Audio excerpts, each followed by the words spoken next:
नमस्कार, आप सभी का स्वागत है। प्रिय विद्यार्थियों, आज हम घनानंद के दो सवैये पढ़ने जा रहे हैं। ये दोनों सवैये हमारी पाठ्य पुस्तक अंतरा भाग 2 के काव्य खंड में संकलित हैं।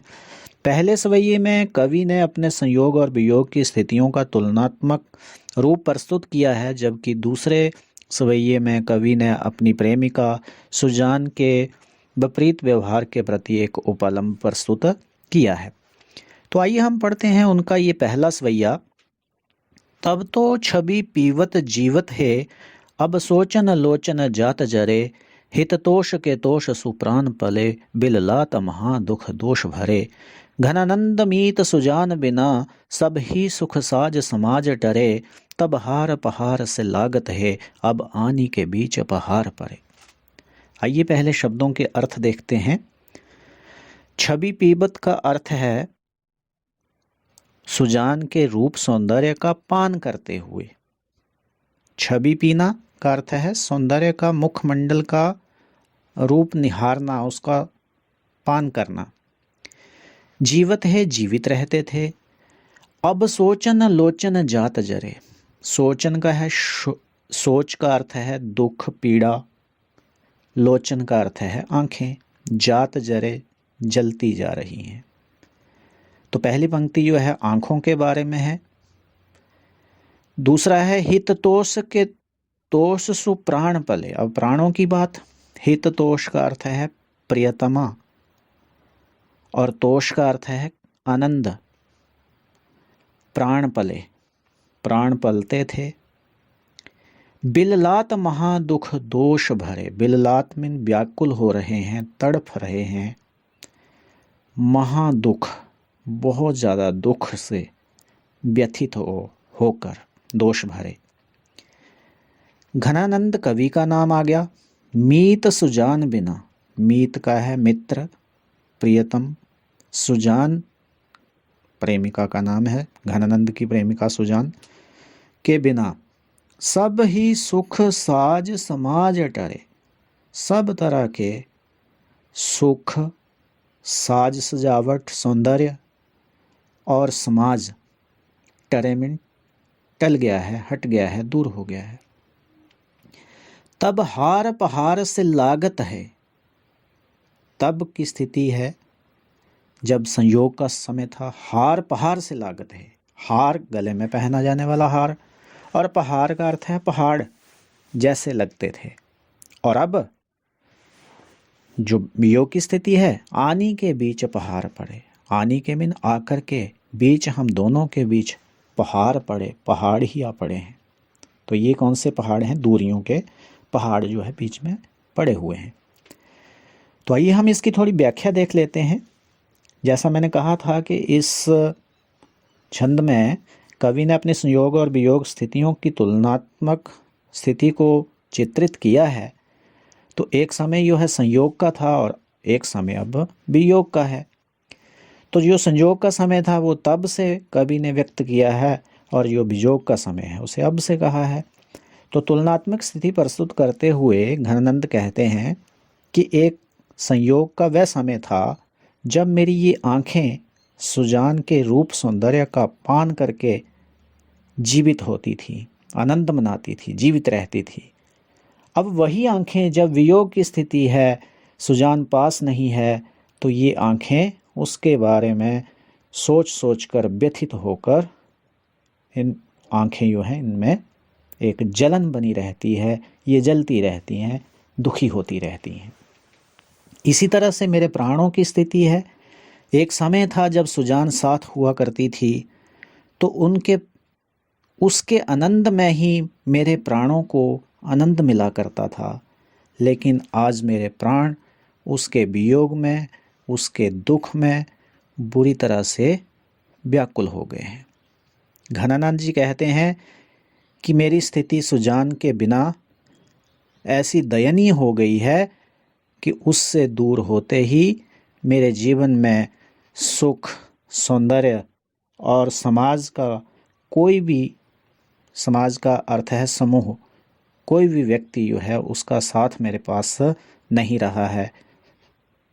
उससे, सुजान से विमुख होते ही, जैसे उससे दूर होते ही मेरे जीवन से सुख भी चला गया, सौंदर्य भी चला गया और किसी तरह का कोई किसी का साथ भी अब मुझे प्राप्त नहीं हो रहा। तब हार पहाड़ से लागत है। संयोग की स्थिति में छोटी सी अड़चन, छोटी सी दूरी भी सहन नहीं होती थी। नायिका के गले का हार भी पहाड़ जैसा लगता था, जैसे मान लो ये हार भी उन दोनों के बीच दूरियों की तरह पहाड़ बन गया है। लेकिन अब जब वियोग की स्थिति आई है तो अब तो हालत ऐसी हो गई है कि अब तो सचमुच के ही दोनों के बीच पहाड़ ही पैदा हो गए हैं। अर्थात दोनों के बीच इतनी दूरी आ गई है कि अब उस दूरी को तो पार करना भी जैसे संभव नहीं लग रहा। तो बीच में पहाड़ आ जाना का अर्थ है बहुत गहरी दूरी, बहुत ज़्यादा दूरी बन जाना जिसे पार करना संभव ना लगता हो। तो ये था संयोग और वियोग स्थितियों की दोनों की तुलना। आइए अब हम इसका काव्य सौंदर्य देख लेते हैं। तो सबसे पहले तो आप इसका भाव लिख सकते हो। पहला बिंदु यही लिख सकते हैं कि कवि ने यहाँ संयोग और वियोग दोनों स्थितियों का तुलनात्मक रूप प्रस्तुत किया है। अब हम इसमें कुछ अलंकार देखते हैं। सबसे आसान अलंकार जो है वो अनुप्रास रहेगा, उसे आप आसानी से ढूंढ भी सकते हो। जैसे आप इस पंक्ति में देखिए, बड़ा सुंदर अनुप्रास का रूप जो है यहाँ देखा है, सभी सुख साज समाज। तो इसमें स वर्ण जो है उसकी आवृत्ति हो रही है और इस तरह से ये अनुप्रास अलंकार है। इसी तरह से अगर आप हार पहाड़ देखें तो इसमें पद भंग यमक अलंकार है, क्योंकि हार जो है गले में पहना जाता है और पहाड़ जो है पहाड़ के लिए आया है, और एक पद जो है भंग है, उसमें प नहीं है। तो ये दो शब्द एक जैसे मिलते जुलते आ रहे हैं। एक पद को छोड़ दिया जाए, एक जैसे प नहीं है, तो इस तरह के जो शब्द प्रयोग होते हैं इनमें पद भंग यमक अलंकार हम लेते हैं।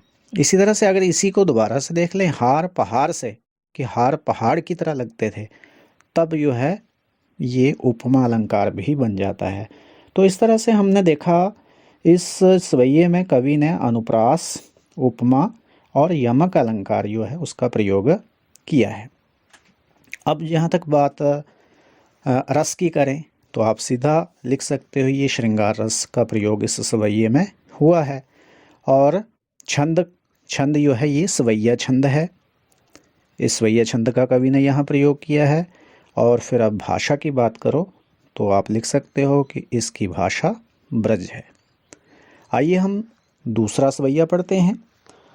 दूसरा सवैया है, पूरन प्रेम को मंत्र महापन, जामधि सोधि सुधारी है लेख्यो, ताही के चारु चरित्र विचित्र नियो पची के रचि राखी बिसेख्यो, ऐसो हियो हित पत्र पवित्र, जो आन कथा न कहूँ अब रेख्यो, सो घनानंद जान अजान, लोग टूक कियो पर वांची न देखियो। शब्दार्थ देख लेते हैं। पूरन का अर्थ है पूर्ण, पूरी तरह से। प्रेम को मंत्र, प्रेम का ही मंत्र था, प्रेम की ही बात थी। महापन जामधि, महापन बहुत सोच विचार कर, बड़े ही धैर्य के साथ मैंने पूरी तरह से प्रेम की ही बात की थी। यामधि मीन जिसके बीच, सोधि मीन बड़ी शुद्धता से अपनी गलतियां सुधार करके लिखा था। ताही के चारु चरित्र विचित्रनी, ताही के मीन उसी के, चारु का अर्थ होता है सुंदर, चरित्र और विचित्र का अर्थ है अनोखा। जो पची के अर्थ होता है मत्था पची करके, बड़ा सोच विचार करने के बाद। रची राखी, रचा था, रच के रखा था, विशेख्या विशेष रूप से। ऐसो हियो हित पत्र, ऐसा हृदय से निकला हुआ, हित पत्र प्रेम पत्र। पवित्र, जो इतना पवित्र था कि आन कथा ना कहूँ अब रेख्यो, कि इसमें प्रेम के अतिरिक्त, सुजान के अतिरिक्त कोई दूसरी कथा कहीं भी नहीं लिखी गई थी, कोई उल्लेख नहीं था। सो घनानंद, सो उसे ही घनानंद जी कहते हैं, जानने सुजान ने, अजान मतलब जानबूझ करके, जब बिना जाने पहचाने ही, टूक कियो टुकड़े कर दिया, पर बांची ना देखियो, बांची का अर्थ है पढ़कर, ना देखियो नहीं देखा। तो इसमें घनानंद ने अपनी प्रेमिका सुजान के प्रति एक उपालंब व्यक्त किया है, उसकी बेरुखी का यहाँ चित्रण किया है। घनानंद ने अपनी प्रेमिका सुजान को एक प्रेम पत्र लिखा और उसके पास भेजा, लेकिन अफसोस इस बात का कि घनानंद जो कहते हैं कि सुजान ने उसके पत्र की ओर नज़र उठा तक नहीं देखा, पढ़ा तक नहीं और बिना पढ़े ही उसे फाड़ दिया। तो उसका ये विचित्र व्यवहार उसे व्यथित कर रहा है और वो कह रहे हैं कि पूर्ण प्रेम को मंत्र महापन जा मधि शोधि सुधारी है लेख्यो। मेरा ये जो पत्र था, इसके बीच मैंने बड़े यत्न के साथ, बड़े सोच विचार करके, अपने आप में अनेकों बार सुधार करके केवल और केवल सच्चे प्रेम की बात ही तो लिखी थी।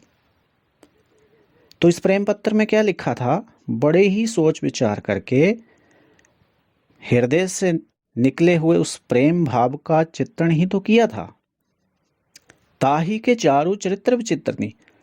और फिर बड़े ही विचार विमर्श करने के बाद, बड़ा सोच विचार करने के बाद इस पत्र में कवि ने अपनी प्रेमिका सुजान के सुंदर स्वरूप का चित्रण ही तो किया था।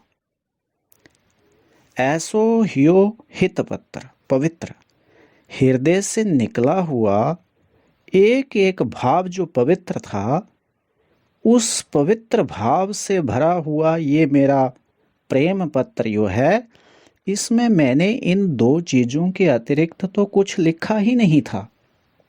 कहने का भाव ये है कि या तो हृदय से निकले हुए प्रेम भाव का यह चित्रण था, या फिर सुजान के रूप सौंदर्य का चित्रण था। इसके अतिरिक्त तो मैंने इसमें कुछ और लिखा ही नहीं था। तो ये मेरे हृदय से निकले हुए पवित्र भावों से भरा हुआ पत्र था। लेकिन सुजान ने, घनानंद जी कहते हैं कि इसकी ओर जरा ध्यान ही नहीं दिया और ऐसे टुकड़े कर दिया, टुकड़े टुकड़े करके से फाड़ दिया, जैसे कि मानो वो कुछ जानती ही ना हो। और घनानंद को दुख इस बात का है कि इस प्रेम पत्र को उसने एक बार भी पढ़कर नहीं देखा और बिना पढ़े ही इसे फाड़ दिया, इसके टुकड़े टुकड़े कर दिए। तो ये भाव जो है कवि को व्यथित कर रहा है। ये इसी बात का जो है कवि जो है सुजान के प्रति उपालंब भी व्यक्त कर रहे हैं। तो ये था दूसरा स्वैया। आइए अब हम इसका काव्य सौंदर्य देखते हैं।